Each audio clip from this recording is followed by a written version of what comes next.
कई बार हम घर में रहकर भी घर में हो रहे ऐसे खौफनाक किस्सों को दरकिनार कर देते हैं जो बाद में हमारे लिए घातक साबित हो सकते हैं। हालांकि आज का जो किस्सा है वो किसी घर का किस्सा तो नहीं है। एक बहुत बड़ा क्षेत्र है, बहुत बड़ा एरिया है। लेकिन हर एक क्षेत्र का, हर एक एरिया का एक सरबराह होता है। और अगर उस सरबराह को उस घर में या उस क्षेत्र में होने वाली गतिविधियों के बारे में जानकारी होते हुए भी वो इनको दरकिनार करे, तो फिर वही खौफनाक अंजाम भुगतना पड़ता है जो जितेंद्र ने भुगता। जितेंद्र के साथ क्या हुआ ये जानने के लिए शुरू करते हैं आज का किस्सा। लेकिन किस्सा शुरू करने से पहले गुजारिश है आपसे कि चैनल पर नए हैं तो लाइक शेयर सब्सक्राइब करना मत भूलिएगा। हाइप जरूर कर दीजिएगा, साथ के साथ ही कमेंट बॉक्स में अपना फीडबैक जरूर दीजिएगा। अब हम शुरू करते हैं आज का किस्सा। जितेंद्र जो कि एक फॉरेस्ट ऑफिसर है। हालांकि जितेंद्र का घर उनके इस अपने वर्किंग एरिया से काफ़ी दूर है, तकरीबन कुछ 200 किलोमीटर की दूरी पर है। अब जितेंद्र की पारिवारिक स्थिति कुछ ऐसी है कि वो अपने परिवार को लेकर जो फॉरेस्ट का रेस्ट हाउस होता है वहाँ पर आकर रह नहीं सकते। इसलिए जितेंद्र एक महीने में एक बार अपने परिवार को मिलने के लिए जाते हैं। वैसे तो वो दिन के समय में ही निकल जाते हैं क्योंकि 5 से 6 घंटे का रास्ता है। लेकिन कई बार लेकिन आज कुछ अजीब था। हालांकि थोड़ा सा मैं अगर जितेंद्र के बारे में बताऊं, वो ज़्यादा कुछ भूत प्रेतों पर या यूं कहेंगे बिल्कुल भी यकीन नहीं करते। जंगल में उनका काम जंगल को सुपरवाइज करना है। जंगल में रहने वाले जो अ, जानवर हैं उनकी देखभाल करनी है। जो जंगल में गांव छोटे छोटे होते हैं, बड़ा जंगल था, काफ़ी बड़ा जंगल था, उनके बारे में सारा ध्यान रखना है। उनकी कोई ज़रूरतें हैं, कोई उनकी समस्याओं को भी थोड़ा बहुत टेक केयर करना है।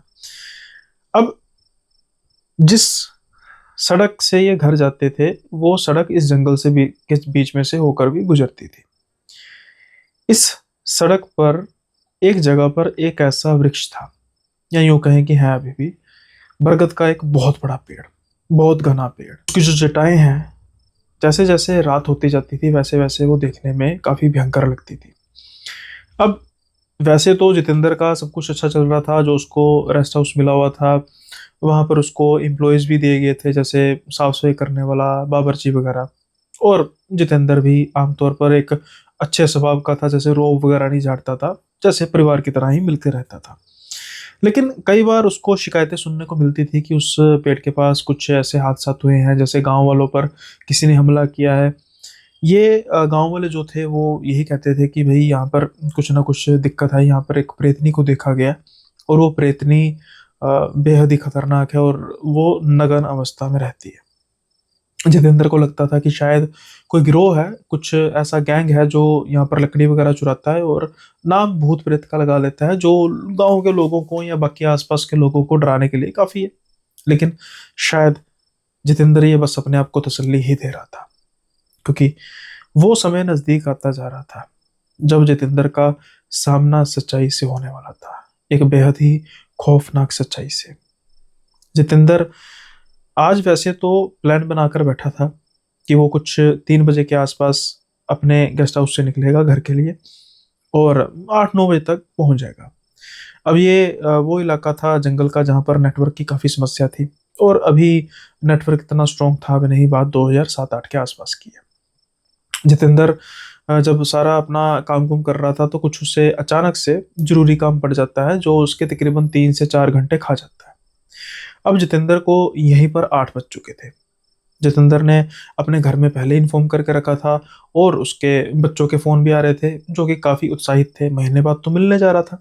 इसलिए जितेंद्र अब ये नहीं कहना चाहता था कि भाई मैं तो कल निकलूंगा, वो चाहता था कि बस रात के समय में निकल जाता हूँ, सफ़र और आसान हो जाएगा, रात के समय में भीड़ भड़का नहीं होगा। उसके जो नौकर हैं वो कहते हैं कि सर आप प्लीज़ कल ही चले जाना, क्योंकि आपको पता है कि कुछ सड़क का जो इलाका है वो जंगल के रास्ते से होकर जाएगा और आपको भी पता है कि इस समय जो जंगल है वो कुछ और ही रूप ले लेता है। और वो पेड़, जितेंद्र फिर गुस्से में कहते हैं कौन से पेड़ की बात कर रहे हो? अरे साहब आपको पता तो है, वो पीपल का, बरगद का भयानक पेड़। जितेंद्र हंस के कहते हैं अरे यार क्या यार, तुम भी गांव वालों की बातों पे विश्वास करते हो? नहीं नहीं नहीं सर, विश्वास करने की बात नहीं है। कोई अगर एक इंसान बात करे, दो इंसान बात करे, जब इतने लोग बात करें फिर कुछ ना कुछ सच्चाई तो होती है। जितेंद्र कहते हैं सच्चाई नहीं वहम होता है। ये वहम है ना, ये सबसे ज्यादा फैलता है। जंगल की आग से भी तेज वहम फैलता है। फिर यही वहम लोगों के बीच में फैला हुआ है। कम से कम मैं तो इस वहम को नहीं मानता। जो उनका एक एम्प्लॉय था, हरी, उसको कहते हैं, अरे यार गाड़ी अच्छे से धुला दी है ना, साफ कर ली? हाँ सर, देख ले कुछ समस्या समझौता नहीं करते? नहीं नहीं सर, सब कुछ ठीक है। अब जितेंद्र अपने सफर के लिए चल पड़ते हैं। कुछ 9 बजे के आसपास का समय हो चुका था, और जो पेड़ था उससे इनके जो दूरी थी वो तकरीबन कुछ 1 घंटे के आसपास थी। अब ये सफर काफी आसान था फिलहाल के लिए। कोई भी रास्ते पर भीड़ नहीं थी, अकेली सुनसान सड़क और इनकी गाड़ी। अब जैसे ही इनकी गाड़ी उस पेड़ से थोड़ी सी दूरी पर थी, तकरीबन कुछ 100 मीटर या उससे कम की दूरी रही होगी, अचानक से इनकी गाड़ी डोलती है। अब ये बड़ी मुश्किल से अपनी गाड़ी को संभालते हैं। जाहिरी तौर पर यह पता लग चुका था कि टायर पंक्चर हो चुका है। नहीं, पंक्चर होता तो शायद इनके पास पंप था, ये भर लेते, ट्यूबलेस टायर थे। टायर पंक्चर नहीं, बस्ट हो चुका था, टायर फट चुका था। एक तेज आवाज ने इस बात को साबित कर दिया था। ये जल्दी से गाड़ी को रोकते हैं। गनीमत थी गाड़ी की स्पीड कुछ ज्यादा नहीं थी, इसलिए ये उसको कंट्रोल कर पाए। और जब ये गाड़ी से उतर कर देखते हैं तो टायर पूरी तरीके से फ्लैट हो चुका था, बस्ट हो चुका था। अब इनको था कि भाई ये तो दिक्कत वाली बात होगी मेरे लिए। खैर, ज्यादा कुछ समस्या आने नहीं वाली थी क्योंकि स्टपनी तो होती है। अब ये जल्दी से गाड़ी की डिग्गी खोलते हैं, और जैसे ही डिग्गी खोल कर देखते हैं, इनकी आंखें फटी की फटी रह जाती है। गाड़ी की स्टपनी थी ही नहीं। अब ये अपने माथे पर हाथ रख लेते हैं। फोन पे फोन लगाए जा रहे थे, नेटवर्क लग नहीं रहा था। फोन लगा रहे थे हरी को गुस्से में, क्योंकि हरी आमतौर पर जब गाड़ी साफ करता था स्टपनी भी निकाल के अच्छे से साफ करता था, स्टपनी रख देता था, लेकिन आज शायद वो स्टपनी रखना भूल गया, और ये बहुत बड़ी भूल थी। अब इनको इतना पता था कि आगे कुछ दूरी पर एक गांव है। उस गांव में एक लड़का रहता है, राजू, जो कि जंगल में गांव था तो पता था इनको काफी हद तक। वो पंक्चर का काम करता है, लेकिन टायर तो हो चुका है बस्ट। कोई ना कोई उसके पास पुराना टायर होगा। लेकिन वो जो गांव था वो था ठीक इस जगह से 3.5 किलोमीटर दूर। ये काफी आगे आ चुके थे, वापस जाने का कोई रास्ता नहीं था। अब इनके पास सिर्फ और सिर्फ एक ही रास्ता था कि 3.5 किलोमीटर पैदल चला जाए, उसका दरवाजा खटखटाया जाए, उसको कहा जाए कि भाई ये समस्या है, कोई पुराना टायर है तो निकाल इस नंबर का, जाके गाड़ी में लगा, फिर मैं जब आऊंगा तब देखी जाएगी। अब ये, जैसा मैंने कहा, कि उस पेड़ के बिल्कुल पास थे। ये देख रहे थे कि हवा बिल्कुल नहीं चल रही थी, बिल्कुल सुनसान थी, गुम्मा लगा हुआ था। पेड़ की जटाएं देखने में कुछ भयानक तो लग रही थी, लेकिन ये तो यूज्ड टू थे जंगलों में गश्त करना, जंगलों में इधर उधर घूमना, और बड़े से बड़ा पेड़ देखने में कुछ डरावने भी लगते हैं, वो भी इन्होंने देखना। और ऐसी जटाएं तो और पेड़ों की भी देखी थी, लेकिन एक चीज कुछ खास थी, कुछ अलग थी। वो ये थी कि एक जटा जो बाकी जटाओं से कुछ अंधेरे में अलग लग रही थी, और वो काले रंग की जटा थी, वो हिल रही थी। अब ये बड़ी ही अनयूजुअल बात थी, क्योंकि जहां एक और बिल्कुल पास की जटाएं बिल्कुल शांत है और दूसरी तरफ सिर्फ एक जटा हिल रही है। अब जैसे जैसे ये धीरे धीरे धीरे धीरे ऊपर की तरफ देखते हैं, इनको सिवाय अंधकार के कुछ नजर आता ही नहीं। ये सोचते हैं कि पता नहीं यार ये क्या चीज है। ये ज्यादा गौर नहीं करते उस चीज पर, और गाड़ी को लॉक कर कर चल पड़ते हैं उस गांव की तरफ। अब जैसे ही ये कुछ 50-60 मीटर आगे गए होंगे, अचानक बड़ी धम की आवाज आती है, जैसे भूचाल है और धरती हिलती है, या कोई बहुत भारी चीज ऊपर से नीचे चमकी हो। जब ये पीछे मुड़कर देखते हैं, सिवाय अंधकार के कुछ नहीं था। बिल्कुल हल्की हल्की रोशनी की वजह से इनको अपनी गाड़ी नजर आ रही थी, और कुछ नहीं। ये सोचते हैं कि सच में भूचाल आया या मेरा वहम है। नहीं नहीं, भूचाल ही आया होगा, हल्का सा झटका लगा होगा। खैर, अभी ये कुछ आगे जाते हैं, अभी कुछ 200-300 मीटर आगे गए होंगे। ये देखते हैं कि आगे एक औरत चल रही है। उसके बाल इतने बड़े हैं कि उसकी पीठ, टांगे तक सारी की सारी ढकी हुई लग रही है। उसके बालों से। और ऐसा महसूस हो रहा है कि ना सिर्फ उसके टांगों तक या उसके टखनों तक वो बाल हैं, वो बाल जमीन से भी लगकर नीचे तक जा रहे हैं, जैसे बड़ा सा गाउन टाइप होता है। अब जब ये देखते हैं तब तक तो कोई इतनी अनयूजुअल बात नहीं थी, लेकिन सबसे अनयूजुअल बात थी कि वो जब चल रही थी और उसके बाल जब थोड़े से पीछे की ओर हो रहे थे, तो ऐसा महसूस हो रहा था कि वो पूर्णतः नग्न है, जो कि बहुत ही अजीब बात थी। हालांकि गांव में ऐसे कबीले होते हैं जो जहाँ पर कुछ स्त्रियां भी ऐसे ज्यादा वस्त्र नहीं पहनती, लेकिन ऐसे बिल्कुल वस्त्रों में तो ना निवस्त्र होना तो बड़ी अजीब बात थी, और वो भी रात के इतने गहरे अंधेरे में और इतनी रात में ये स्त्री कौन है। अब ना ये चलते जा रहे थे, इनकी चाल थोड़ी सी तेज थी स्त्री से, और कुछ दूरी कम जब हुई तो वो हंसने की आवाज आती है। वो हंसने की आवाज मैंने इसलिए कहा है क्योंकि वो आज भी उनके कानों में गूंजती है, और इतनी खतरनाक आवाज जो उससे आ रही थी। जैसे ही वो हंसती है, इनकी रूह तक कांप जाती है, और इनको लगता है कि ये पागल तो नहीं लग रही मुझे, या तो ये फिर बहुत बड़ी पागल है, या तो फिर मेरा कुछ होने वाला है खराब काम। अब ये उससे कोशिश करते हैं कि दूरी बनाकर रहे। ये जितनी स्लो खुद को करते हैं वो उतनी स्लो हो जाती है। अब ये एक पॉइंट पर आकर बिल्कुल रुक चुके थे कि ये धीरे धीरे धीरे धीरे आगे चली जाए, और मैं उसके बाद यहाँ पर खड़ा रहूंगा। जब ये मुझे नजर आना बंद हो जाएगी तो फिर उसके बाद मैं चलना शुरू करूंगा। लेकिन 5 मिनट बीतते हैं, 7 मिनट बीतते हैं, 10 मिनट बीतते हैं, समय बीता जा रहा था, लेकिन इंतजार खत्म नहीं हो रहा था।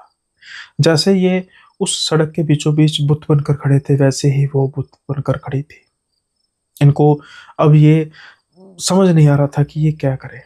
ये थोड़ी सी आगे चलते हैं, फिर वो थोड़ी सी आगे चलते हैं, यानी कि बिल्कुल एक निश्चित दूरी जो थी वो कम नहीं हो रही थी, ताकि ये उससे कुछ पूछ सके कि मैडम आप यहाँ पर क्या कर रही है, आपको कोई मदद की जरूरत है, और इतनी रात के अंधेरे में आपने कपड़े भी नहीं डाले, कुछ ऐसा है। ये थोड़ी सी ऊंची आवाज में कहते तो हैं, आप किस गांव की हैं? अगर आप वो गांव का नाम लेते हैं वहां की है तो मैं वहीं पर जा रहा हूँ, आप चाहें तो मेरे साथ चल सकती हैं।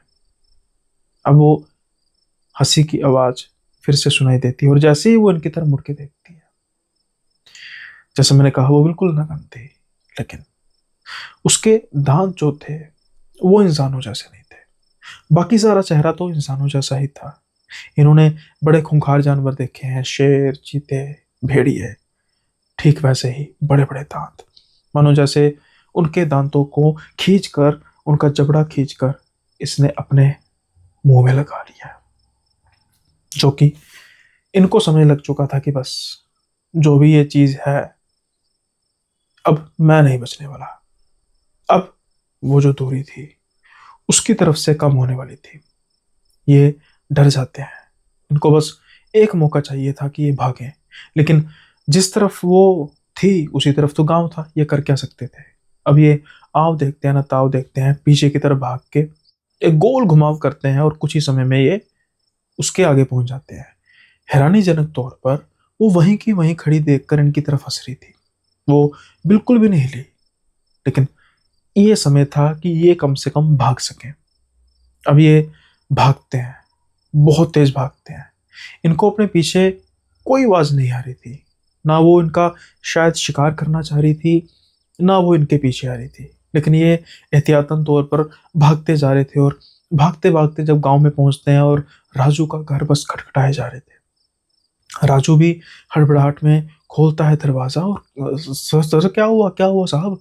अब ये कहते हैं कि भाई मैंने एक चुड़ैल देखी है, और मैं तो इन चीज़ों पर विश्वास नहीं करता था, लेकिन सच में मेरी गाड़ी वहां पर लगी हुई है भाई, मुझे आज रात यहाँ पे रुकने दे। तो कहते हैं बिल्कुल रुकिए आप, लेकिन आपको भी तो पता है ना कि वो पेड़। कहते भाई मैं तो सोचता था कि बस ये गांव वालों की अफवाहें हैं, लेकिन नहीं, वो सच था। वो चुड़ैल वहां पर थी। अब रात के समय में ये बैठे हुए थे। गांव बहुत पिछड़ा हुआ था, सिर्फ एक लालटेन की रोशनी उस कमरे को जगमग कर रही थी। छोटा सा घर था, उसी घर में राजू की पत्नी, 3 बच्चे, उसके माता पिता थे। शायद अगर बिल्कुल नॉर्मल डे में आते तो वो यहाँ पर कुछ समय से ज़्यादा रुक ना पाते, लेकिन अब उनकी मजबूरी थी, और शायद यहाँ पर उनको आसरा भी मिल रहा था। फिर वो पूछते हैं कि ये भाई, ये क्या क्या क्या चीज़ है, ये चीज़ क्या है? तो राजू बताते हैं, देखिए साहब, सुनी सुनाई बातें हैं, जैसे आप कह रहे हैं कि भाई ये तो वाहे हैं, हम भी सुनी सुनाई बातों के बात पर कह रहे हैं कि काफी साल पहले कुछ लोग थे जिन्होंने एक लड़की का के साथ गलत किया, और उसके बाल बहुत लंबे थे, उसकी खासियत ये थी। अब अगले दिन वो उस पेड़ पर उल्टी लटकी हुई मिली थी, बिल्कुल नग्न अवस्था में। इसलिए कहते हैं कि यहाँ पर नगन चुड़ैल रहती है। उसने वर्ड नगन के अलावा कुछ और किया था, और आपको पता है कि मैं बिल्कुल सभ्य वर्ड का ही यूज करता हूँ। वो नगन चुड़ैल आने जाने वाले लोगों को अपना शिकार बनाती है। शायद उसको यही लगता है कि उसकी मौत का कारण यही सब लोग हैं। फॉरेस्ट ऑफिसर हैरान थे कि मेरे साथ ऐसा क्यों नहीं हुआ। चलो अच्छा हुआ नहीं हुआ, लेकिन वो औरत ऐसे ही खड़ी रही। क्या कारण था, क्या राज था? ये राज जितेंद्र को आज तक पता नहीं लग सका, लेकिन कुछ ना कुछ तो उनका जाने वाला था। वो क्या था? अब जब वो अगले दिन सुबह राजू को लेकर आते हैं, भाई गाड़ी लगी थी। जब वो गाड़ी की हालत देखते हैं तो ना ही सिर्फ उनकी बल्कि राजू की आंखें भी फटी की फटी रह जाती है। उनकी गाड़ी इतनी बुरी हालत में थी जैसे किसी ने ऐसे ही डाला हो, पिघली हुई, जैसे लोहा बिल्कुल पिचका हो, पिघला हो। क्या ये कोई रातों रात मशीनरी कर सकती है? रातों रात कोई कुछ कर सकता है? शायद वो चुड़ैल ने उस गाड़ी को अपना शिकार बनाया, जो कि मुझे तो बड़ी अनयूजुअल बात लगती है, पर लेकिन जो उनकी टेस्टिमनी है वो यही है कि वो गाड़ी की हालत इतनी बुरी थी जो देखी नहीं जा सकती थी। अब ये शुक्र मनाते हैं कि शायद जो उसका गुस्सा था उस गाड़ी पर उतर गया, ना जाने क्यों वो मेरे पीछे नहीं आई। शायद हो सकता है कि उसने मुझे जंगल में काम करते देखा हो, जानवरों की भलाई करते देखा हो, गांव वालों की भलाई करते देखा हो, और वही भलाई मेरे काम आई। ये भी हो सकता है। लेकिन उसने कुछ ना कुछ छीनना था, और वो गाड़ी तो छीन के ले गई। ये था किस्सा। और मेन इसमें ये बात है कि राज जो था वो आज तक पता ही नहीं इनको लग सका कि आखिर क्यों बना। ये सिर्फ उनके assumption है कि ऐसा हुआ हो सकता है, लेकिन ऐसा ही एक राज है।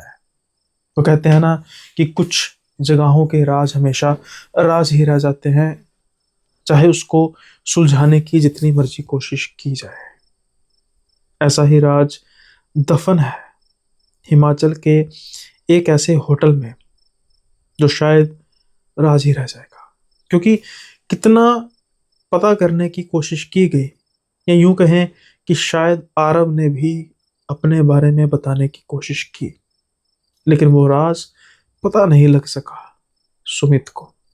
लेकिन ये सुमित और आरव है कौन? दोनों का क्या कोई नाता है? क्या कोई उस होटल से खास नाता है? क्या कोई रूम नंबर 309? क्या किस्मत सुमित को उस रूम में खास तौर पर लेकर आई थी? और क्या कभी आरव रहा था उस रूम में? अब ये सब कुछ पता लगेगा आपको इस किस्से में। सुमित जो कि पेशे से एक राइटर है, हालांकि दिल्ली में उनका रहन सहन है। कई बार ये कहते हैं कि जब मैं बिल्कुल फ्रस्ट्रेट हो जाता हूँ, मुझे क्रिएटिविटी लॉक लग जाता है, मेरी क्रिएटिविटी डेड हो जाती है, तो मैं फिर अपनी गाड़ी पकड़ता हूँ और चल पड़ता हूँ बड़े बड़े पहाड़ों की ओर, वादियों की ओर, कई बार समुंदर के बीचेस की ओर, यानी कि जहाँ पर शांति का महसूस हो मुझे, यहाँ पर मुझे अपनी क्रिएटिविटी को दोबारा से उभारने का मौका मिले। इस शहर की भीड़ भाड़ वाली गलियों से, भीड़ भाड़ वाली सड़कों से मुझे निजात मिले। फिर मैं रहता हूँ वहाँ पर, काफ़ी दिन रहता हूँ। अब कहते ऐसा कुछ कभी होता नहीं है कि मैं अपना जो प्रोग्राम है उसको स्केड्यूल करूँ और इस होटल में मैंने जाना है, इस होटल को भी नहीं, बस गाड़ी लेकर निकल पड़ता हूँ, पहाड़ों में घूमता रहता हूँ। जो लोकेशन अच्छी लगे, उसके आसपास का होटल अच्छा लगे, वहां पर मैं रुक जाता हूँ। अब जब ये पहुंचते हैं हिमाचल के कांगड़ा से कुछ आगे जाकर, कुछ गांवों का एरिया आना शुरू हो जाता है, और वहां पर देखते हैं कि एक होटल, जो कि आसपास की पहाड़ियों में एक लौता होटल है। सड़क से कुछ आगे जाकर इनको उसका सिर्फ ऊपरला हिस्सा दिखाई दे रहा था, छत दिखाई दे रही थी, जिससे ये जान पड़ रहा था कि ये होटल उस छोटी सी खाई में इकलौता होटल है, और यहाँ पर जो सड़क है वहां से गुजरने वाले वाहनों का भीड़ भड़का भी कुछ कम ही होगा। इसलिए ये रुक करते हैं उस होटल का। धीरे धीरे उनकी गाड़ी उस होटल की ओर बढ़ती जा रही थी। ये होटल देखने में काफी पुराना लग रहा था, और ऐसा लग रहा था कि शायद कुछ ज्यादा लोग वहां पर है नहीं, सीजन होने के बावजूद। इक्का दुक्का गाड़ियां लगी हुई थी और होटल देखकर लग रहा था कि होटल 3 मंजिला है। और साथ के साथ ही 3 मंजिले का मतलब कि 3 फ्लोर, यानी कि उसके अंदर कम से कम 10-10 कमरे भी हो, 30 कमरे तो होंगे। और जो मुझे लगा यहाँ 4 5 से ज्यादा गज तो नजर आ नहीं रहे। खैर, ये सोचते हैं कि बढ़िया भाई, कम शोर शराबा होगा। अब ये होटल के रिसेप्शन की तरफ पहुंचते हैं। जब ये पहुंचे थे तब यहाँ पर मैनेजर नहीं था, होटल का स्टाफ भी कुछ ज्यादा नहीं था। अब वहां पर एक लड़की बैठी हुई थी। ये लड़की को अपना आईडी देते हैं और कहते हैं कि वैसे तो मैं हफ्ते 10 दिन के टूर के लिए आया हूँ, लेकिन मैं पर डे के हिसाब से आपसे रूम लूंगा, क्योंकि अगर मुझे पसंद ना आया तो मैं चेंज कर लूंगा। सो आप मुझे अच्छा सा रूम दीजिए। अब वो चाबी थमाती हैं रूम नंबर 309 की। पहले तो इनको बड़ी हैरानी होती है, ये पूछना चाहते थे कि भाई 309 नंबर रूम क्यों दे रहे हैं मुझे ऊपर ला इतना, मैं तो यहाँ पर देख रहा हूँ ज़्यादा मुझे लोग नज़र नहीं आ रहे। लेकिन फिर एकदम सोचते हैं कि अच्छा तो है, जितना ज़मीन से ऊपर होगा उतना ही कम शोर शराबा होगा। जैसे ही ये लिफ्ट का रुख करने लगते हैं तो वो लड़की कहती है, सर आप सामान पकड़ा दीजिए बॉय को, लिफ्ट खराब है। तो ये बड़ा हैरान होता है, मतलब कि मुझे 3 मंजिला चढ़ के जाना पड़ेगा। तो लड़की कहती है, sir really sorry for inconvenience, लेकिन और कोई रास्ता नहीं है। अब इनके मन में फिर से विचार आता है कि भाई मैं दूसरा रूम ही मांग लेता हूँ, लेकिन सोचते हैं कि अच्छा ही है ना भाई, ऊपर चढ़ने की दिक्कत के से लोग कम ही आ जाएंगे, ज़्यादातर लोग फर्स्ट और सेकंड फ्लोर को या ग्राउंड फ्लोर को ही ले लेंगे, अपना ठीक है। अब जब ये रूम नंबर 309 में जाते हैं, कमरा देखने में काफ़ी अच्छा था। ये कमरा जो था, इसके बिल्कुल पीछे हल्की हल्की आवाज़ आ रही थी, जो शायद लाइट जाने की वजह से जनरेटर चल रहा था। और इसके बिल्कुल नीचे की तरफ एक जनरेटर रूम था। थोड़ा सा शोर तो इनको महसूस हुआ, लेकिन इनको ये भी लगा कि भाई अगर नीचे रूम होते तो और आवाज़ होती। खैर, अभी अपना सामान वगैरह रखते हैं, वॉशरूम जाते हैं। रूम देखने में काफ़ी अच्छा लग रहा था। अब सबसे पहले इनको एक पॉइंट नजर आता है। जब ये वॉशरूम का दरवाजा खोलने लगे थे, बिल्कुल दरवाजे के नीचे लिखा हुआ था आरव अरोड़ा। इनको लगा कि किसी बदतमीज ने इसको ऐसे लिख दिया, जो कि सही चीज होती भी नहीं है, लेकिन वो ना बड़े ही जैसे किसी ने कांपते हुए हाथों से लिखा हुआ है। ये इस बात को इग्नोर कर देते हैं और शाम हो चुकी थी। अब ये सोने की तैयारी करते हैं। रात के समय में आज थकावट होने की वजह से ये ज्यादा कुछ राइट कर नहीं पाए, लेकिन जैसे ही 3:09 होते हैं, अचानक से इनको अपनी खिड़की के पास से किसी के टक टक करने की आवाज आती है, जैसे कोई खिड़की को खटखटा रहा है, जो कि प्रैक्टिकली पॉसिबल नहीं था। उस खिड़की के आगे बालकोनी नहीं थी और वहां पर कोई चढ़ नहीं सकता था। लेकिन कुछ अजीब सी हरकतें होने लग पड़ती हैं पूरे 3:09 पर। जो लिफ्ट कहा जा रहा था बंद है, उसकी आवाज आती है। कुछ खास लिफ्ट होते हैं जिनकी टिंग की आवाज आती है, ये वही लिफ्ट थी। इनकी नींद काफी कच्ची थी बेसिकली। तो ये उठते हैं तो कुछ हरकतें, जैसे कि खिड़की से आवाज आ रही है, जल्दी से पर्दा पीछे करते हैं, देखते हैं कुछ नहीं था। और जैसे ही ये दरवाजा खोलते हैं, देखते हैं कॉरिडोर तो बिल्कुल खाली है। तो लिफ्ट लिफ्ट जो है ये कैसे चल रही है? जब ये लिफ्ट की तरफ जाके देखते हैं तो लिफ्ट बंद पड़ी थी। हो सकता है इनका वहम हो। अब जब ये वापस आ रहे थे तो बिल्कुल जब दरवाजा बंद करते हैं, खिड़की की तरफ जाते हैं दोबारा से, खिड़की के बिल्कुल नीचे की स्लैब पर लिखा हुआ था, खिड़की मत खोलना। इनको काफी अजीब लगता है कि खिड़की मत खोलना क्यों, क्या कारण है? हालांकि ये कोई भी मुसीबत को मोल नहीं लेना चाहते थे और ठंड भी काफी थी। इनको लगता है कि भाई मुझे क्या जरूरत पड़ी है, शायद किसी ने मजाक किया होगा, कोई शरारती शख्स आया होगा जिसका शायद नाम आरव अरोड़ा है, इसलिए। अब सुबह होती है। सुबह जब होती है तो ये जो सलीम था, उनका सिक्योरिटी गार्ड था, उससे बात करते हैं कि यार तुम तो कह रहे थे कि जो लिफ्ट खराब है। हाँ जी सर, लिफ्ट खराब है। तो यार एक ना लिफ्ट की रात को मुझे आवाज आई है। तो कहते हैं कि सर वो ना कई बार पता नहीं ऐसा लगता है बटन ऑन होता है। कितने बजे? सर हमने तो कभी टाइम नोट नहीं किया, लेकिन एक आधी बार आवाज आती है 3 बजे के आसपास शायद। आपने गौर की है कभी? हाँ सर, इसीलिए तो कह रहे हैं कि आवाज आती है। हर रोज आती है? नहीं, हर रोज नहीं आती। कब आती है फिर? सर ये तो हमने कभी नहीं सोचा कब आती है, रैंडमली आ जाती है। खैर ठीक है, ज्यादा बात नहीं करते। और ये कहते हैं यार रात को ना मुझे खिड़की के ऐसे खटखटाने की आवाज सुनाई दी थी, तो जो पॉसिबल तो हो नहीं सकता। वो कहते हैं साहब क्या है ना, कई बार पक्षी बैठ के चोंच अपनी 1-2 बार मार दी होगी, आपको लगा होगा। अरे रात को भाई इतनी ठंड में कौन पक्षी चोंच मारेगा। हंसने लग पड़ते हैं दोनों, ज्यादा लाइटली बात को लेते नहीं है। और उसके बाद फिर ये कार लेकर बाहर निकल जाते हैं वादियों को देखने के लिए। कुछ समय बाद जब ये वापस आते हैं, इनका सामना होता है उस होटल के मैनेजर से। उस होटल का जो मैनेजर था वो कोई बहसबाजी कर रहा था किसी टेक्नीशियन से, और वो कह रहा था कि भाई लिफ्ट इतने दिन हो गए बंद हो गई है, हमारे जो गेस्ट हैं वो खराब हो रहे, तुम लिफ्ट को ठीक क्यों नहीं कर रहे। अब वो जो मैनेजर था अशोक कुमार, ये पीछे से कहते हैं जी बिल्कुल सही कहा आपने, अरे तीसरी मंजिल पर जाना थोड़ी सी दिक्कत हो जाती है, और रात को ये खुद ब खुद चलने भी लग पड़ती है। जैसे अशोक कुमार इनकी तरफ घूम के कहते हैं सर आप, हाँ मैं रूम नंबर 300, अच्छा 309 में, अरे मैंने तो 309 कहा भी नहीं, अरे नहीं सर मैंने रजिस्टर देखा था ना, आप वहां पर, हाँ हाँ ठीक है ठीक है। तो ये लिफ्ट का कुछ कराइए ना। हाँ सर कर रहे हैं। अरे ये 3:09 पर लिफ्ट ही क्यों, देखो कितना कोइंसिडेंस है कि 3:09 पर मेरा रूम नंबर 309 है, 3:09 पर लिफ्ट भी चली। अब ना वो शायद मैनेजर धीरे से बड़बड़ाता है, ये इत्तेफाक नहीं है क्या, नहीं नहीं नहीं कुछ नहीं सर, हो सकता है, आप बिल्कुल ठीक कह रहे हैं। मैं कई बार ना लिफ्ट का बटन खुद ब खुद मतलब ऐसे रिएक्ट करता है कि जैसे उसको किसी ने प्रेस किया है, लेकिन ऐसी कोई बड़ी बात नहीं है, ये टेक्नीशियन कह रहा है कि प्रॉब्लम हो जाती है, और इसको मैं चिल्ला रहा हूँ कि भाई इसको ठीक कराओ जल्दी से। अब ये उस बहस रहा था। खैर अब ये कहता है कि भाई एक मुझे बात बताओगे। अशोक कुमार कहते हैं बोलिए। ये आरव अरोड़ा कौन है। जैसे ही आरव अरोड़ा का नाम लेते हैं, उसके चेहरे की हवाइयां उड़ जाती है। बिल्कुल भी एक्सपेक्ट नहीं किया था सुमित ने कि जब मैं ऐसा नाम लूंगा जो बिल्कुल उसने किसी चीज को जानने के लिए या कुछ हाव भाव देखने के लिए नहीं किया था, जस्ट इसलिए कि भाई कोई भी ये आरव अरोड़ा रहा होगा, ये बदतमीज रहा होगा जो अपने कमरे पर, आपके कमरे पर रखा है, सिर्फ ये बात करना चाहते थे। लेकिन आपको कैसे पता आरव अरोड़ा। नहीं आपके तो हाव भाव भी चेंज हो गया। नहीं नहीं नहीं, कुछ नहीं है। क्या ये वो यहाँ पर आया था। कहते हैं सर हमें इतने गेस्ट आते हैं, हमें कैसे पता हो सकता है कि कोई आरव अरोड़ा, कितने ही आरव अरोड़ा आए होंगे। क्या वो 309 में रुका था। सर मैंने आपको कहा तो है कि हमें तो यही नहीं पता आरव अरोड़ा है कौन, तो आपके चेहरे के हाव भाव कैसे चेंज होंगे। सर आप वैसे ही बात कर रहे हैं, मतलब राइटर हूँ, हाव भाव देख कर पहचान जाता हूँ कि कोई पर्सन कैसे बात कर रहा है।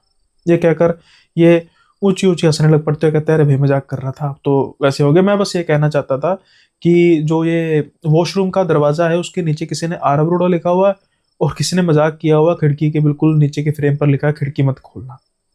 अब जब ये सुनते हैं तो कहते हैं अच्छा सर मैं वो भेजता हूँ किसी को, रब करा लेता हूँ। हाँ हाँ ठीक है करा दो, मुझे ना थोड़ी सी इरिटेशन होती है, मुझे ऐसी चीजें पसंद नहीं है। खैर ही उसी समय जो बॉय होता है उसको कहते हैं कि भाई जाके जैसे कर रहे कर दे, इनके सामने देखते हैं, उसको अच्छे तरीके से स्क्रैच करता है ताकि वो नजर आना बंद हो जाए और दोनों चीजें स्क्रैच हो जाती है। अब रात का समय था। रात के समय में ये शावर ले रहे थे गर्म पानी में, और जैसे ही दोबारा फिर से वो नोब को खोलने लगते हैं, नोब पर हाथ रखते हैं, फिर से बिल्कुल साफ शब्दों में लिखा हुआ था आरव अरोड़ा। अब वही हाथ इनके कांपना शुरू हो जाते हैं। इनके सामने ही तो उस लड़के ने बिल्कुल अच्छे तरीके से इसको स्क्रैच किया था। ये जल्दी से दरवाजा खोल कर भागकर खिड़की की तरफ जाते हैं और लिखा था खिड़की मत खोलना। अजीब, काफी अजीब। ये सोचते हैं कि ये आखिर हो क्या रहा है, क्या इस कमरे में कुछ है। खैर ज्यादा दिमाग पर बात लेते नहीं। अब ये सोने की कोशिश करते हैं, और ठीक 3:09 पर अचानक से आज फिर से खिड़की के पास से आवाज आती है और जनरेटर शुरू होता है। 3:09 पर अचानक से फिर लिफ्ट की आवाज आती है। ये महसूस करते हैं कि आज इनके कमरे के बाहर कोई खड़ा हुआ है, क्योंकि जैसे ही कमरे से देखते हैं, कमरे से अपने दरवाजे की तरफ, ऐसा लगता है कोई इंसान गया है। ये जल्दी से कमरा खोलते हैं कुछ ही सेकंड्स में, और जितना लंबा कॉरिडोर था इतने कम समय में कोई भागकर भी जाए तो वो पकड़ा जाता। अब ना ये ज्यादा समय करते नहीं है वेस्ट, और जल्दी से नीचे सीढ़ियों के मदद से जाते हैं और सलीम को पकड़ते हैं जो सिक्योरिटी गार्ड। कहते हैं यहाँ पर कौन है। सलीम कहता है यहाँ पर तो स्टाफ है और गेस्ट है। अरे नहीं, मेरे दरवाजे के सामने कोई खड़ा था, और ठीक 3:09 पर अचानक से जनरेटर स्टार्ट हुआ। सर लाइट चली होगी, बैकअप जनरेटर स्टार्ट होता है आपको पता है, और वही आवाज मुझे बिल्कुल 3:09 पर आई। क्या हुआ सच बता। कहता सर कुछ नहीं है, अब जो उसके हाव भाव थे ना, जैसे मैंने कहा सुमित हाव भाव से पहचान जाता था, उसके हाव भाव बिल्कुल नॉर्मल थे कि भाई मुझे नहीं कुछ पता, ऐसा नहीं कि वो कुछ छुपाने की कोशिश कर रहा है। ओके, तो एक काम करना, मेरा छोटा सा काम करेगा सलीम? सलीम कहता है बताइए, लेकिन करना पड़ेगा। देखिए सर, अगर कुछ करने लायक होगा तो फिर मैं करूंगा। अब वो कहते हैं ठीक है, मुझे इसका जो रजिस्टर है वो चाहिए कुछ समय के लिए। सर आपने क्या करना है? देख भाई, कुछ बातें हैं, इस कमरे में कुछ अजीब हो रहा है। तू कह रहा है तुझे नहीं पता। सर मैं 3 साल पहले आया हूँ, 3 साल से अब तक तो कुछ नहीं हुआ। अच्छा, मुझे कम से कम 6-7 साल पुराना एक, या जो भी उससे पहले के रजिस्टर होंगे सारे मुझे ला कर दे। कर देगा? सर डिफिकल्ट तो है। अरे डिफिकल्ट हो जाएगा, इजी, उसकी चिंता मत कर। सर देखिए, मैनेजर साहब जो होते हैं ना, वो रात के समय में नहीं होते। आप ठीक 7 बजे मुझसे मिलिए, मैं आपको स्टोर रूम में बिठा दूंगा। उस समय मैं इस चीज़ का ध्यान रखूंगा कि कोई भी आए ना, और आप जो भी देखना देख लीजिए। अब ये अगले दिन शाम को ठीक वैसा ही करते हैं। मैनेजर चला जाता है। अब ये जल्दी से स्टोर रूम की तरफ जाते हैं सलीम की हेल्प के साथ, और उसके जो रजिस्टर है खंगालना शुरू कर देते हैं। उसका कारण थे, 2 कारण थे। पहला कारण था कि इस 309 में जो लोग रुके हैं ये उनकी कॉन्टैक्ट डिटेल लेना चाहते थे, और दूसरी चीज, ये एक नाम को खोजना चाहते थे। अब खोजते खोजते ये कम से कम जो पिछले 5-6 सालों में से जितने भी लोग 309 में रुके, ये एक चीज नोटिस करते हैं कि कोई भी एक रात से ज्यादा नहीं रुका था। सिर्फ यही लोग थे जो तीसरी रात यहाँ पर रुक रहे थे। ये जब सबके जो है नंबर जल्दी से फोटो खींचते हैं, लिखने का तो इतना टाइम नहीं था, और पहुंचते पहुंचते ऐसे ठीक 7 साल पहले एक नाम पर पहुंचते हैं, आरव अरोड़ा। अब इनकी भौहें तन जाती हैं। ये जल्दी से फोटो खींचते हैं और रजिस्टर को बंद करते हैं कि मैं सारा अरोड़ा से तो सबसे पहले बात करूंगा। जब ये रजिस्टर बंद करते हैं, बाहर आते हैं, सेवा पानी करते हैं सलीम का, और अपने कमरे में पहुंच जाते हैं। अब जब ये सबसे पहले आरव अरोड़ा की उस एंट्री की फोटो को देखते हैं, नंबर डायल करते हैं जो कि उसका मोबाइल नंबर रहा होगा। जब फोन करते हैं तो वो कोई और उठाता है। ये कहते हैं आरव अरोड़ा? ये कहते हैं नहीं, आरव अरोड़ा नहीं। मैं आरव अरोड़ा को मैंने नंबर लगाया। नहीं नहीं सर, शायद ये नंबर उनका पहले का भी रहा होगा, लेकिन अब ये नंबर मेरे पास है और मैं राजेश कुमार बोल रहा हूँ। Sorry sorry, wrong number sir, no issue. इनको लगता है कि भाई, यानी कि जो बंदा आरव अरोड़ा रहा होगा उसने अपना नंबर चेंज करा दिया। लेकिन एक चीज सबसे खास नोट करते हैं, वो क्या थी? रजिस्टर पे एंट्री के साइन थे, एग्जिट के साइन नहीं थे। ऐसा कैसे हो सकता है? क्या ये गलती हुई है?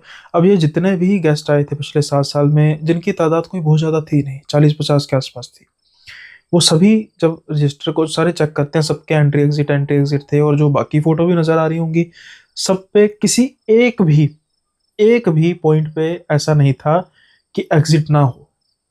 यानी कि ना ही ये होटल वालों से छूटा है, गलती हुई है, और अगर होटल वालों ने कहीं से गलती से ना भी साइन किए होंगे तो वो खुद भी कर सकते हैं, लेकिन सिर्फ इसी नाम पे क्यों? ये बात इनको काफी अजीब लगती है। लेकिन इस सवाल का जवाब ढूंढने से पहले ये उन लोगों को फोन करना चाहते थे। अब ये उन लोगों को फोन करते हैं होटल का स्टाफ बनकर कि सर मैं यहाँ पर नया आया हूँ और मैं इस होटल से बात कर रहा हूँ। आप इस समय होटल के हमारे होटल के 309 में रुके थे, तो मैं बस आपका एक्सपीरियंस जानना चाहता हूँ। पर्सन दर पर्सन कॉल करते जाते हैं, और सबका एक ही जवाब था कि पहली बात तो हम इस होटल में नहीं रुकेंगे, मजबूरी में रुकना पड़ भी गया तो 309 में तो बिल्कुल भी नहीं रुकेंगे। क्या कारण है? कारण ये है कि हमें रात को खिड़की से आवाज आती है, और क्या, हमें अचानक से लिफ्ट के चलने की आवाज आती है। ऐसा लगता है कि हमारे कमरे के बाहर कोई है। कई बार ऐसा लगता है कि हमारे बेड के नीचे कोई है, कोई हिल रहा है। हमारे बाथरूम में हमें आरव अरोड़ा का नाम लिखा हुआ दिखाई दिया, खिड़की के नीचे लिखा था खिड़की मत खोलना। बड़ी अजीब हरकतें होती थी। ऐसा कोई लग रहा था कि शायद कोई हमारे आसपास है, किसी की सांस लेने की आवाज आती थी। हर एक इंसान के लगभग लगभग सेम ही टेस्टमनी थी। क्या एक इंसान झूठ बोल सकता है? 2 इंसान झूठ बोल सकते हैं? क्या पचासों के पचासों इंसान जो शायद एक दूसरे को जानते तक नहीं है, वो एक ही बात कर सकते हैं? ये बात साफ हो चुकी थी कि कुछ ना कुछ तो है इस कमरे में, कुछ ना कुछ तो है। और इसका सीधा सीधा लिंक आरव अरोड़ा के नाम से है। अब सबसे बड़ी और हैरानीजनक बात यह थी कि आरव अरोड़ा कौन है? जिस पर्सन ने यहां पर एंट्री तो की लेकिन एग्जिट नहीं की। क्या कुछ उल्टा हुआ है या क्या कुछ गलत हुआ है?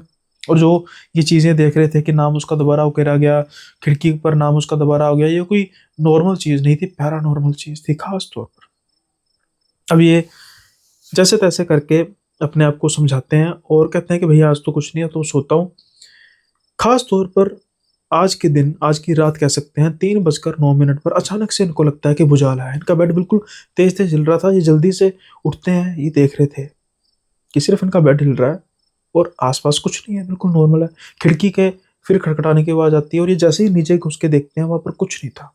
बेड जो था वो नॉर्मल जैसे होता है, लेकिन जैसे ही मोबाइल की टॉर्च मारते हैं, वो देखते हैं कि कुछ कदमों के निशान दरवाजे की ओर जाते दिखाई दे रहे हैं, नंगे पैरों के निशान।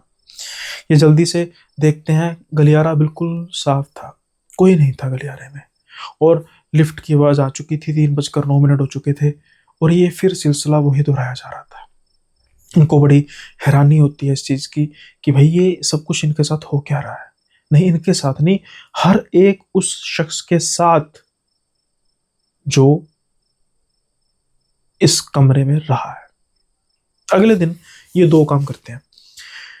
ये कुछ उन लोगों को फोन करते हैं जो अदर देन 309 में रहे थे। फोटो इन्होंने खींच ली थी, कुछ 305 में रहे थे, कोई 304 में रहा था, कोई 300 में रहा था।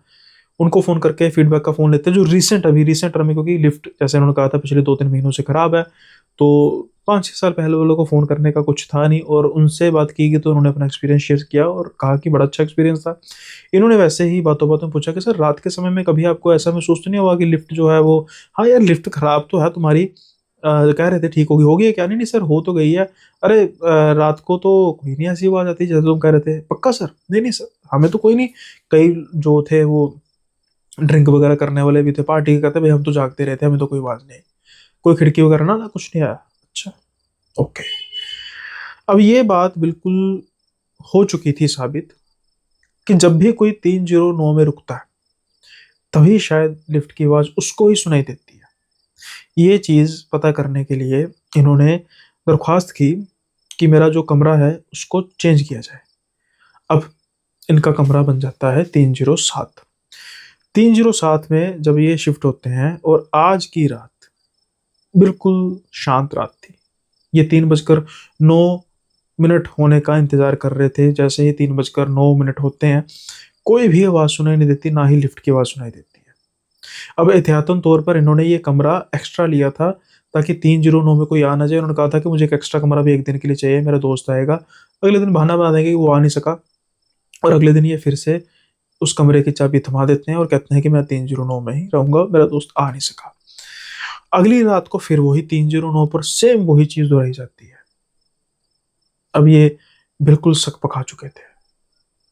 ये फिर से अपनी तसल्ली करने के लिए 307 रूम लेते हैं कि शायद मेरा दोस्त आएगा।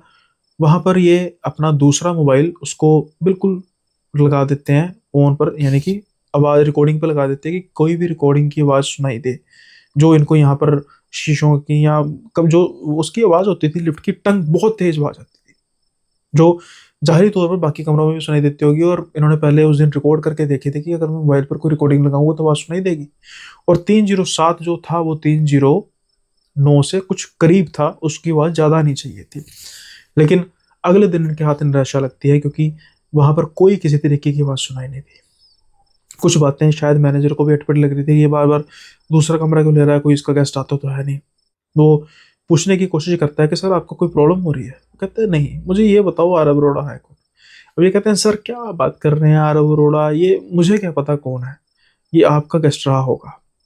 कहते हैं नहीं सर ऐसा नहीं है, मैंने आपको कहा था कि आप स्क्रैच कर दीजिए उस नाम को, और वो खिड़कियों के नीचे जो था सर आपके सामने किया था, लेकिन वो फिर उके रहे हैं। अब वो थोड़ा सा गंभीर, तो वो कहता सर आपको कोई समस्या है तो आप ऐसा कीजिए दूसरा रूम ले लीजिए। नहीं नहीं, मैं वैसे भी कल जाने ही लगा हूँ, सो आज रात तो मैं एडजस्ट कर लूंगा। खैर अब ये रात के समय में इंतजार कर रहे थे वही एक्टिविटीज को दोबारा होने का। जैसे ही वो एक्टिविटीज दोबारा होती है ये बुलाते हैं, आरव तुम हो क्या? क्या तुम कुछ कहना चाहते हो? तुम हो, मुझे पता है कि तुम्हारे साथ कुछ गलत हुआ है, क्या तुम हो? लेकिन उसको कोई भी आवाज सुनाई नहीं देती। अगला दिन इनका चेकआउट का था। रास्ते में गाड़ी पर जाते हुए अचानक इनके दिमाग में एक बात आई, अरे यार, इनकी एक दोस्त थी, वो जर्नलिस्ट थी जो इसी एरिया के आसपास रहती थी, कांगड़ा के। वो फोन करते हैं और वो कहते हैं कि एक पता लगाना चीज का है। कहते हैं बोलो। एक होटल है, उस होटल में सारी कहानी बताते हैं कि ऐसे आरव अरोड़ा का नाम की एंट्री है, एग्जिट नहीं है, और मुझे ये सब कुछ महसूस हुआ। क्या तुम ये पता करा सकती हो कि वो क्या कुछ ऐसा इंसिडेंट हुआ था रिसेंट टाइम में? वो कहते हैं कि भाई देखो, मुझे जर्नलिज्म में आए तो कुछ 4 साल हुए हैं, जिस तरह से तुम कह रहे हो 6-7 साल पुराना किस्सा है।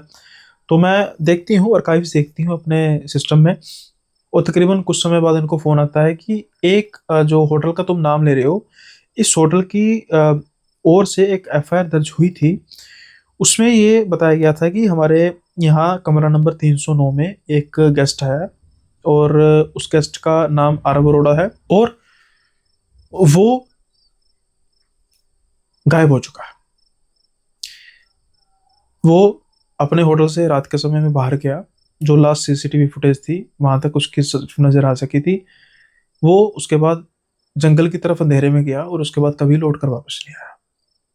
इसलिए शायद उसकी एग्जिट थी नहीं। इंतजार किया गया, उसकी फैमिली को बुलाया गया, फैमिली वाला सामान लेकर चले गए, लेकिन आज तक कभी आरव का ना आरव की लाश का कुछ पता लग सका। तो फिर क्या आरव के साथ हुआ था उस जंगल में, या फिर उस होटल में, जिसके जिसकी वजह से उसको जंगल में जाने के लिए मजबूर होना पड़ा? और जब वो कहा जा रहा था कि जो होटल के उस समय स्टाफ से बात की गई, और सीसीटीवी में ऐसे शो कर रहा था जैसे कोई वो रोबोट चल रहा है, वो खुद नहीं चल रहा था, जैसे उसको कोई रिमोट कंट्रोल कर रहा है। क्या था कुछ नहीं पता। अब ये अपनी जान की सलामती भी सोच रहे थे कि भाई मैं इतने दिन रुका हूं, पता नहीं ये क्या था। जाहिरी तौर पर ये हो सकता है कि आरव की आत्मा ही हो, लेकिन सिर्फ वही शख्स थे पिछले 6-7 साल में, या जब से आरव रुका था, जिन्होंने एक से ज्यादा रात वहां पे बिताई। हर रात शायद आरव की आत्मा कुछ ना कुछ कहने की उसको कोशिश करती थी, लेकिन उसको कभी समझ नहीं लग सकी। अब ये राज लेकर वापस जा रहे थे, जो अनसुलझा है अभी तक, क्योंकि कुछ पता नहीं लग सका कि आरव कौन था, क्या हुआ उसके साथ। कभी वो मिल नहीं पाया। उसका परिवार कहाँ है? एड्रेस इन्होंने देखा, जब एड्रेस पे गए तो पता लगा कि उनका जो फैमिली है वो फॉरेन कंट्री चली गई। आज भी जो एफआईआर है उस स्टेशन में वो मिसिंग की है, ना कि किसी की डेड की या मर्डर की या कुछ भी, क्योंकि उसकी लाश तक नहीं मिली। 7 साल से ज़्यादा हो जाए तो ये कानून है कि अगर कोई पर्सन 7 साल से ज़्यादा मिसिंग हो तो उसको डेड डिक्लेयर कर दिया जाता है। शायद अब उसकी फैमिली फॉरेन जा चुकी है, उनको इस चीज़ का फर्क नहीं पड़ता। किसी न किसी तौर पर उनकी फैमिली से बात करने की कोशिश की गई। उनके जो नेबर्स थे उनसे उनका नंबर लिया गया, तो उन्होंने बात करने की कोशिश की। उनकी माँ से बात हुई, शायद उनके आंसू अब सूख चुके थे। उनकी बातों में इमोशंस तो साफ तौर पर झलक रहे थे, लेकिन वो बड़ी ही सरलता से बात कर रही थी। वो कह रही थी कि मेरा बेटा वो ना इंट्रोवर्ट था, उसको अकेला रहना पसंद था, और वो ऐसे ही करता था। कभी कभी वो वादियों में जाता था, होटल में रुकता था, और जब उसका मन करता, रिच फैमिली थी, घर आ जाता था। लेकिन पता नहीं उस रात क्या हुआ। हमने जब सीसीटीवी कैमरा देखा तो हम भी बड़े हैरान रह गए। वो इस तरीके से चल रहा था जैसे कोई रोबोट चल रहा होता है, मानो जैसे उसको कोई लेकर जा रहा है। उसके बाद जंगल छान मारा गया। होटल वालों को क्या कहते, वो अकेला ही गया था, लेकिन कभी भी उसके बाद उसका सुराग नहीं नजर आया। क्या शायद इनके और आरव में कोई सिमिलैरिटी थी, क्योंकि ये भी इंट्रोवर्ट टाइप के बंदे अकेले रहना पसंद करते हैं ज़्यादातर, और शायद आरव और इनकी वाइब मैच कर रही थी, और आरव शायद इनको कुछ बताना चाहता था। ये तो परमात्मा ही जानता है, लेकिन ये राज आज भी राज ही है। 6 महीने बाद इन्होंने उसी होटल में फ़ोन किया, वैसे ही कि एक जैसे कहते हैं ना बहाने के तौर पर, कि मैं आना चाहता हूँ, बुकिंग कराना चाहता हूँ थोड़े बहुत इन्फॉर्मेशन लेने के लिए। तो इन्होंने कहा जी हम करा देंगे। कहते इन्होंने कहा कि हाँ मुझे ना वो कमरा नंबर 309 ही चाहिए।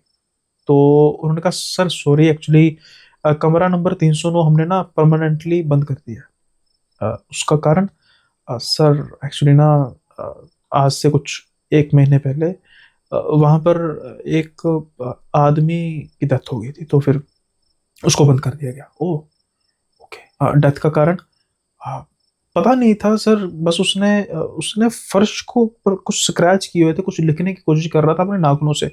उसकी हालत बहुत खराब हुई हुई थी। और हमें नहीं पता सर क्या है, हम ज्यादा इससे कुछ बता नहीं सकते। कोई बात नहीं। और हाँ सच, वो अशोक कुमार जी से बात करा सकते हैं? मैं यहाँ पर रुका हूँ तो जरा उनसे। नहीं नहीं सर, अशोक कुमार जी तो चले गए। कहाँ चले गए? वो जब ये हादसा हुआ था उसके बाद वो अचानक इतना डरे हुए थे। हालांकि पुलिस का शक उन पर गया, लेकिन ऐसा कुछ नहीं था, क्लीन चिट मिल गई थी, सीसीटीवी में कुछ नहीं आया था, ना ही किसी के अंदर जाने का कुछ था, ना बाहर आने का कुछ था। लेकिन फिर वो नौकरी छोड़ गया। अब नए मैनेजर है, चाहे तो उनसे बात करा दूं? नहीं नहीं नहीं नहीं, सलीम है। हाँ सलीम है, उनसे बात कराऊं? हाँ करा दीजिए। अब सलीम से बात की जाती है और सलीम को ये कहते हैं कि भाई अपना नंबर दे, तो फिर इनसे मोबाइल पर बात होती है। तो सलीम कहता है कि जब आप यहाँ से गए उसके बाद जो ये कमरा है यहाँ पर कोई रुक नहीं सका। एक दो जाने जो स्टे किए थे उन्होंने कह दिया कि हमें यहाँ पर कुछ फील हो रहा है और हम नहीं रुक सकते, तो तब होटल में और वेकेंट थे रूम। लेकिन जिस दिन ये आदमी मरा उस दिन वेकेंट नहीं था, और हमने कहा था कि नहीं सर यहीं पर है, नहीं तो आप मतलब छोड़ सकते हैं। पर अगले दिन छोड़ देता तो अच्छा होता, उसकी लाश मिली। उसके बाद इसको परमानेंटली बंद कर दिया गया। सलीम मुझे बताओगे ये आरव कौन है? सर मैंने पहले कहा ना कि मुझे नहीं पता। पता लगा सकते हो? कोशिश करूंगा। आज इस बात को कुछ साल बीत चुके हैं, सलीम भी उसके बारे में कुछ ज्यादा पता नहीं लगा सका। रह रह के आज भी आरव का ख्याल इनके मन में आता है, जिस शख्स को इन्होंने देखा तक नहीं था, जिस शख्स के बारे में ये जानते तक नहीं थे, जिसके बारे में सुना तक नहीं था, लेकिन ना जाने कैसा लगाव था उसके साथ या उसके प्रेत के साथ। आज भी उनके दिमाग में ये घूमता रहता है। ये था किस्सा सुमित का, ये था किस्सा आरव का, जिसका अस्तित्व ना होते हुए भी इतना प्रभाव है जो एक इंसान को चैन से सोने नहीं देता। उम्मीद है ये किस्सा आपको पसंद आया होगा। पसंद आया तो लाइक शेयर सब्सक्राइब जरूर कीजिएगा। सो आज का जो एपिसोड है यहीं पर ख़त्म होता है, और जो छोड़कर जाना चाहते हैं इसको जा सकते हैं, और जो मेंबरशिप के बारे में कुछ जानना चाहते हैं उनके लिए ये है कि 12 एपिसोड का मेंबरशिप जो है उसमें फ़िलहाल 12 एपिसोड अपलोड हुए हैं। तो वन गो में आप 12 एपिसोड देख सकते हैं, जो कि इस चैनल के नॉर्मल वीडियोस में नहीं आते। हटके हैं वीडियोस, खौफनाक हैं, खतरनाक हैं, ज़बरदस्त हैं। तो आप चाहें तो मेंबरशिप को ज्वाइन कर सकते हैं मात्र 29 रुपये पर मंथ, यानी कि 1 रुपये से भी कम पर डे में, जो आपके लिए शायद नेग्लिजिबल है। नेग्लिजिबल तो मेरे लिए भी है, लेकिन थोड़े थोड़े जुड़कर इतनी अमाउंट बन जाएगी कि मैं अपने स्टूडियो को और अच्छा सेटअप दे सकूं, अच्छा बना सकूं, और क्वालिटी को इंक्रीज कर सकूं, और अच्छे से अच्छा कंटेंट आपको प्रोवाइड कर सकूं। जैसे कि अभी लाइव के बारे में सोच रहा हूं, लेकिन मुझे खुद अच्छा नहीं लग रहा कि मैं इस सेटअप में क्या ही लाइव करूंगा। तो हो सकता है कि आपके इस मदद से चैनल को और अच्छी ग्रोथ मिले। तो चाहे तो आप इसको ज्वाइन कर सकते हैं, और आपको बदले में मिलेगा वो कंटेंट जो नॉर्मल चैनल पर मेरे नहीं आता, सिर्फ और सिर्फ मेंबरशिप ओनली ही आएगा। सो जो ज्वाइन इसको कर सकते हैं, सब्सक्राइब के बिल्कुल पास ज्वाइन का बटन होगा, यहाँ डिस्क्रिप्शन में भी इसका लिंक है, जाके इसको ज्वाइन कर सकते हैं और उठा सकते हैं लुत्फ एक से एक बढ़िया किस्सों का। यह था आज का एपिसोड। उम्मीद करता हूँ आज का एपिसोड आपको बेहद पसंद आया होगा। तो लाइक शेयर सब्सक्राइब जरूर कीजिए, और इंतज़ार कीजिए दिसंबर का, क्योंकि नॉर्मल किस्से चल रहे हैं, मेंबरशिप भी चल रही है, पॉडकास्ट भी चल रहा है, लेकिन दिसंबर से एक ऐसा सिलसिला शुरू होने वाला है जो चलता रहा तो सारी, जब तक ये चैनल चलेगा चलता रहेगा। और वो सिलसिला है एक सीरीज के रूप में आपको एपिसोड्स प्रोवाइड करना, और इसका नाम है अंधकार। पहली सीरीज होगी अंधकार के नाम से, और उसका पहला एपिसोड होगा ब्लैकआउट वाली रात। 10 एपिसोड्स का एक सीरीज होगी, और इसकी खास बात यह है कि ये इंटरलिंक नहीं है, ये अलग अलग किस्से हैं, लेकिन एक चीज जो इनको जोड़ती है वो है अंधकार। अंधकार इसका मेन थीम होगा, और जैसा कि नाम है किस्से भी उतने डार्क होंगे। तो जुड़े रहिएगा चैनल के साथ, और वहाँ पर जो मेरे रेगुलर व्यूअर्स हैं उनके लिए कोई गुंजाइश नहीं भाई, जितने आप लाइक कमेंट करेंगे उतना ही उसको ग्रोथ मिलेगी। तो उसके बारे में बात करेंगे। जब हम सीरीज को शुरू करेंगे।